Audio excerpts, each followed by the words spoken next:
समझदारी से बनाओ। और दूसरी बात, लक्ष्य बना लिया तो अब उसमें अपने आप को झोंक दो, पूरा श्रम करो।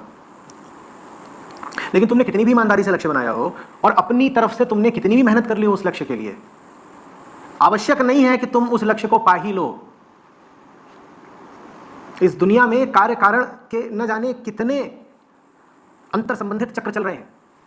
किसी भी काम का परिणाम सिर्फ काम में डाले गए श्रम या बुद्धि या विवेक पर निर्भर नहीं होता, वो 50 अन्य चीजों पर निर्भर करता है। तो हो सकता है तुम्हारी समझदारी पूरी हो, तुम्हारा श्रम भी पूरा हो, उसके बाद भी मनचाहा परिणाम ना आए। ना आए तो तुम कह देना कि बड़ा बुरा हुआ, थोड़ा रो लेना।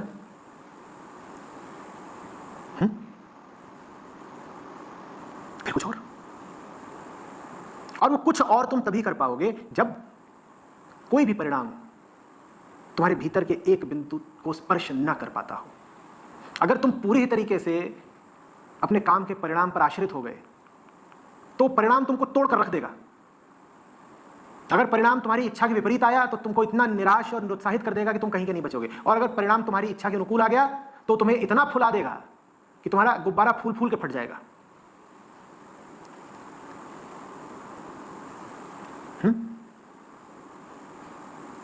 तो जी जान से श्रम करो, जूझ जाओ बिल्कुल।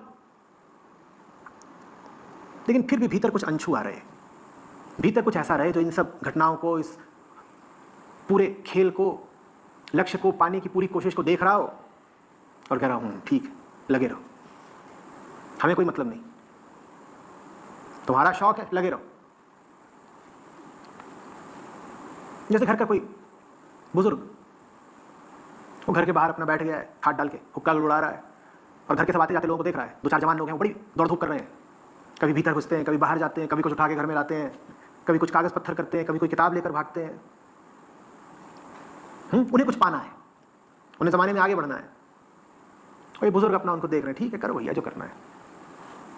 अब बुजुर्गों को क्या फर्क पड़ता है वो सब जवान लोगों की हार हो कि जीत हो।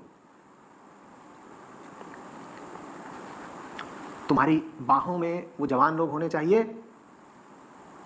और हृदय में वो बुजुर्ग। बाहर बाहर शारीरिक और मानसिक तल पर घनघोर सक्रियता रहे, खूब मेहनत करो।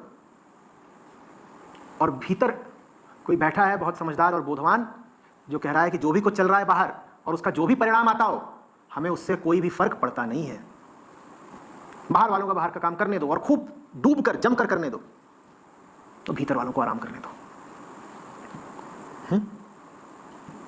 दोनों बातें साथ साथ। तभी यह हो पाएगा कि अगर बाहर का परिणाम अनुकूल नहीं भी आया तो तुम कहोगे अगली पारी खेलते हैं, अब कोई दूसरा खेल खेलते हैं। और दूसरा खेल खेलने के लिए भी हम में उतनी ही ताकत है, उतनी ही ताजगी है जितना पहला खेल खेलने की में थी। पहले खेल को अगर तुम 100% समर्पित हो गए तो दूसरा फिर कभी नहीं खेल पाओगे। भीतर कुछ बचा रहे जो किसी खेल का नहीं है, वो अगर बचा हुआ है तो फिर तुम खेल पे खेल खेलोगे। और अगर भीतर वाला भी खेल गया तो पहला ही खेल आखिरी हो जाएगा।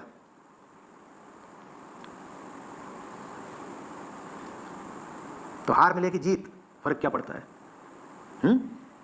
जीत गए मौज मनाएंगे, हार गए दोबारा खेलेंगे कोई और खेल, कहीं और, किन्हीं और नियमों के साथ, किसी और नाम के साथ, कुछ और बन के, कुछ और होके, कोई और अखाड़ा,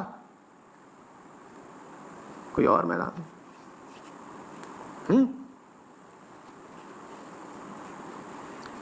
कभी समतल, कभी पहाड़। बात थोड़ी अंतर विरोधी है, लेकिन समझना, जी जान से खेलना होता है, बिल्कुल झोंक के अपने आप को। और फिर एक बिंदु ऐसा आना चाहिए कि जितनी लगन से, जितनी कशिश से तुमने अपने आप को झोंका था,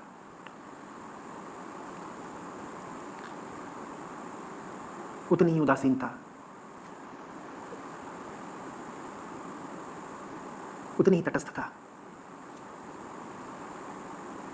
के साथ तुम चुपचाप खेल खत्म करके आगे चल दो। दोनों आने चाहिए। डूब के खेलना और पारी घोषित करना, दोनों। पारी घोषित भी तभी कर पाओगे ना जब डूब के खेला हो। जम के खेले ही नहीं, रन बनाए कुल 4 और कह रहे हैं पारी घोषित करना चाहते हैं, बहुत मार पड़ेगी। डूब के खेलो, 150, 200, 250 बनाओ, और फिर पारी घोषित करके मैदान से ऐसे चल दो जैसे कोई रिश्ता ही नाता नहीं। जब तक खेल रहे थे, अब अलविदा।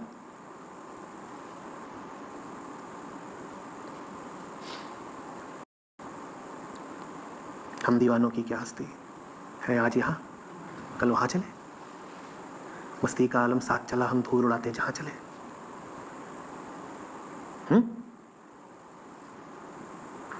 है आज यहाँ कल वहाँ चले।